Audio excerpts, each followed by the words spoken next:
Computer science videos here today to show you guys in tutorial 50 how to open up a profile URL on Instagram using the application called GRIDS for Instagram using a computer. Without further ado, let us start the video. So the first thing we need to do is go all the way down to the dock, click on the application called GRIDS itself, and then go to your profile, go to the followers, click on a follower.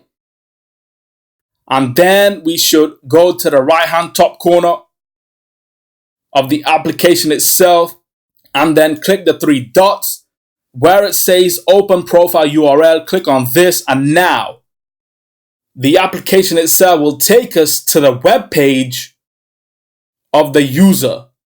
Close out to Safari, go back to my profile.